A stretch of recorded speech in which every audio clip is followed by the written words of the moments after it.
Today on Global Perspectives, we're diving into the firestorm surrounding Indonesia's controversial new law, a law that expands the military's reach into government, igniting outrage, fear and resistance across the nation. Imagine this. You wake up one morning to find that the very institutions meant to protect you are now intertwined with the machinery of civilian governance. Is this increased efficiency or a calculated shift toward military dominance? Indonesia's parliament has passed a law allowing active military officers to serve in government without resigning from their posts. Backed by President Prabowo Subianto, himself a former general and the son-in-law of late dictator Suharto, this move has drawn fierce criticism, especially from those who remember the dark decades of military dictatorship that ended in 1998. For perspective, this isn't just a bureaucratic adjustment, this is a symbolic turning point. It revives the spectre of a regime that ruled with fear and impunity. And for many, it confirms their worst fears. Democracy is being pushed aside in favour of military control. Wilson, an activist with Contras, an organisation representing families of the disappeared, didn't hold back. Since 1998, there has been a creeping murder of democracy, and today marks its peak. His words weren't spoken in isolation. Hundreds gathered outside Parliament, their banners shouting what their voices screamed, quote unquote, "Return the military to the barracks." Let's pause for a moment. Would you trust a government where the armed forces are no longer just protectors, but policymakers too? Comment below. We want to hear your perspectives.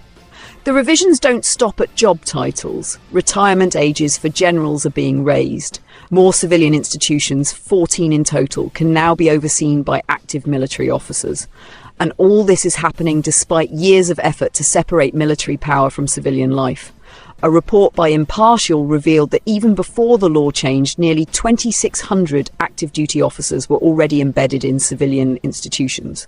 So, is this merely legitimizing a reality that already exists, or codifying a system ripe for abuse?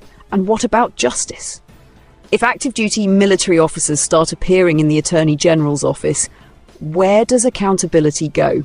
Human rights groups are alarmed, asking, if the military begins to dominate the justice system, who watches the watchman? Defence Minister Shafri Shamsuddin claims the move is necessary to prepare Indonesia for conventional and non-conventional conflicts. But critics argue that the real conflict here is not external, it's between the ideals of democracy and the machinery of control.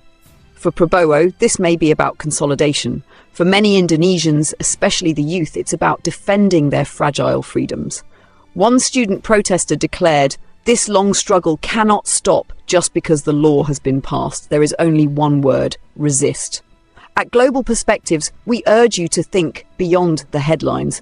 This isn't just about Indonesia, it's about the fine balance between safety and liberty, order and freedom, power and accountability. And here's our closing reflection.